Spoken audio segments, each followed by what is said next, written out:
दोस्त के शादी में आया हूँ 100 किलोमीटर दूर अपने घर से। लग्नाच्या पहिल्या पंक्तीत जेवणार माणसं आम्ही आणि तो आम्हाला नॉलेज देतो का? चल हट ए वाडर भाजी इथं आणि त्या भातावाल्याला सांग इकडे भात कमी म्हणून। अब 100 किलोमीटर दूर से आया हूँ भाई, काफी भूख लग रहा है, लेकिन भूख लग रहा है इसका मतलब ये नहीं कि यहाँ का खाना खाऊंगा। I respect that food. लग्नाला येऊन काय उपकार केला करतो हा? तुला डाईट इतकीच काळजी वाटते तर मागे आहे ना ते वांगे बटाटे टामाटे कांदे बिंदे पडलेत, खा गाजर भी खा। भाई आया हूँ तो एक गिलास पानी पी लेता हूँ, अब निकलता हूँ वापस 100 किलोमीटर दूर अपने घर ना।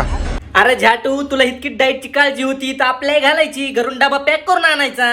तो भाई कोई भी शादी में जा रहे हो, आप लोगों को उन लोगों की खुशी में खड़े रहने में ध्यान देना है, अपने शरीर को खराब करने में ध्यान नहीं देना है। अरे यार पटा, आमच्या मित्राचे एक तर लग्नच होत नाही, झालं इकडून तिकडून तर तेवढा चान्स होता रे लग्नात एकदम दाबून खायचा। ते भिकार चोट एक तर पार्ट्या बिट्या देत नाही, तेवढा चान्स होता लग्नात, तो पण तो मिस केला लागा। हट, पानी पीने के कारण तेरी मौत तक हो सकती है, दिखा रहा हूँ 2 मिनट। याचा सावत्र बाप डॉक्टर होता तेव्हापासून इतकं याला नॉलेज आलेलं आहे। सुअर को मोटा करने के लिए खिलाया जाता है इसको, ले खा ले। गेली म्हैस कॅनलच्या पाण्यामध्ये गेली, कायला का भाड्या त्या शाकाहारी लोकांकडे एकच प्रोटीनचा सोर्स होता, तो पण तो हिरावून घेतला। काय वाटतं रे तुला? कसे ताजे बोकडा आता गेलाय ना आमच्या हिरोदात, आता बिनदात जा